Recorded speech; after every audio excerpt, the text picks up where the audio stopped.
Arduino for Beginners, Twitter Control Move Lamp. This series is something you don't want to miss. You want to watch this video all the way through. There's a little something for beginners, and I would even say people who are a little bit more advanced with Arduino. Like I said, you want to watch this video all the way through. Make sure you don't miss anything.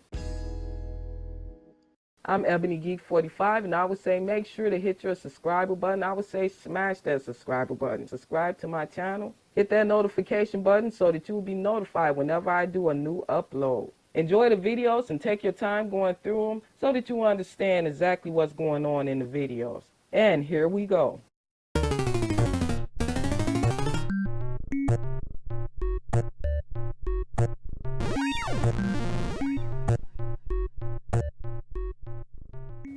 Hi everybody, and welcome to another Arduino tutorial video supported by RS Components. Today we're going to look at the Arduino Wi-Fi Shield. It's a module that you can connect to your Arduino that allows the Arduino board to connect to a Wi-Fi network and then connect to the internet.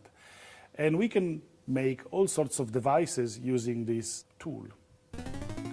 Today, the example I'm going to show you, it's a simple lamp that changes color depending on messages that are posted on Twitter. So if somebody posts a Twitter message that begins with the hashtag Arduino RGB and then followed by a color represented as a 6-digit hexadecimal number. This is the way, for example, that colors are represented within HTML pages. The 6 digits represents the amount of red, green, and blue that goes into the color. The first 2 digits represent the amount of red, the second 2 green, and the last 2 blue. So what the Arduino is going to do is going to connect to Twitter, launch a search, and it will search for all the messages that contain this hashtag. And once it finds one, it will actually go search for the number, and then it will basically take every number, decode it, and turn it into an amount of color that will be represented on the RGB LED that you see here on the circuit. Let's have a look at the circuit. Here we have an Arduino Uno with a Wi-Fi module mounted on top of it. And then very simply we took a small RGB LED and we connected 3 resistors, and the 3 resistors go to pin 3, 5, and 6. There are PWM pins. So these pins are able to control the brightness of each individual channel in the RGB LED. So the module you see on the top here is the Arduino Wi-Fi Shield. The Arduino Wi-Fi Shield is actually a quite interesting device. It's made of this large chip in the middle. It's a 32-bit microcontroller that contains the whole software that's needed to process the Wi-Fi messages and connect to the internet and provide you with the whole networking stack. And it speaks to this little square module in the corner. That one, it's essentially the wireless part that communicates with the actual Wi-Fi network. So by using a powerful processor on board of the Shield, we can actually save code space, we can save memory on the main Arduino board. So let's have a look at the code. So in order to use the Arduino Wi-Fi Shield, we include the Wi-Fi library, and then we have at the beginning a couple of strings that represent the name of the wireless network we're connected to. So at this moment, we're connected to a network that doesn't require a password. So what it says, the next parameter contains just a word, a password that we're not going to use later. Then I have 3 pins, pin R, G, and B. These variables, they contain the number of the pins where the different LEDs are connected to. Then this constant max tweets indicates the amount of tweets returned by a search. I have to specify that most of the code that you see here actually comes from an example that was written by Limor Fried for the Adafruit Internet of Things printer. And I took this code and I removed the part that prints to the actual printer, and I replaced it with a simple piece of code that parses the information. There's another number of parameters that indicate how many times the frequency used by the Arduino to connect to Twitter. So in this case, for example, we're connecting every 10 seconds. And the timeout, so the maximum time we will retry to connect to the server before we stop connecting. And the timeout, so the maximum time to wait from data from the server.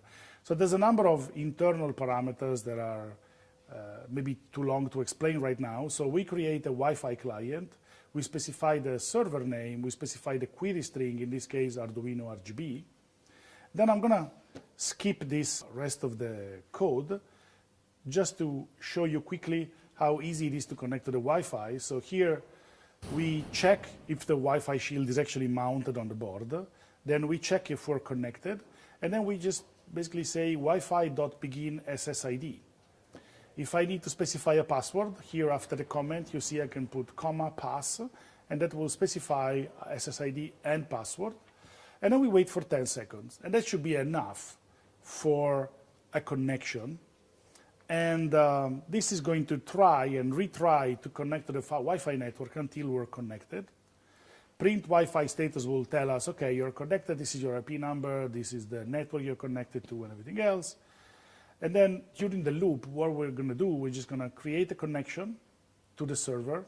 We're going to send the request. This code I'm highlighting now is the one that sends the request to the server. Oops.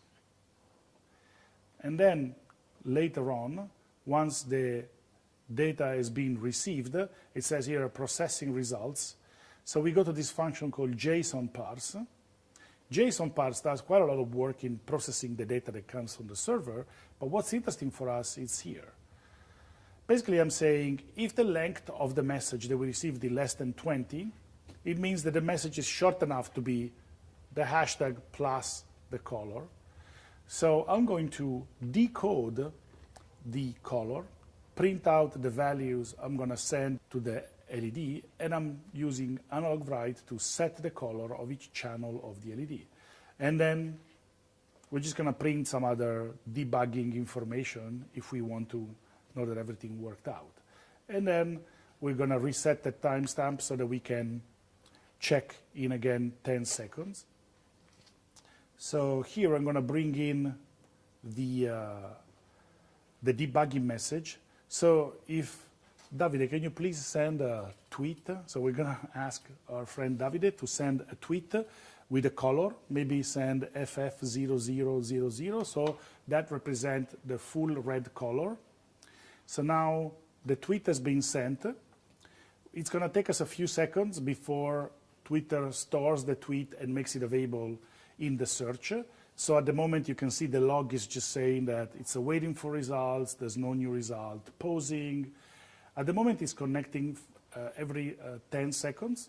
So a message has been received, and you can see that there was a message, Arduino RGB FF0000, and our LED, it's now red. So based on this code, you can develop all sorts of other applications. So this could not be a lamp. This could be, for example, the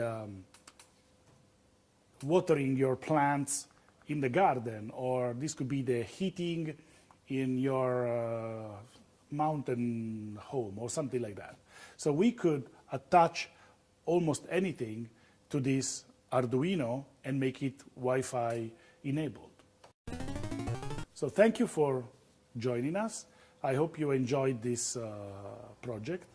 And remember, build it, hack it, and share it, because Arduino is you.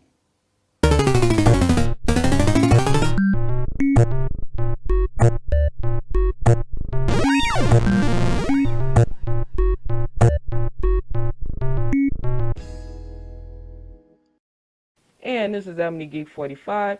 If you didn't understand anything in the video, make sure to put it in the comments. I'll definitely get back to you with an answer.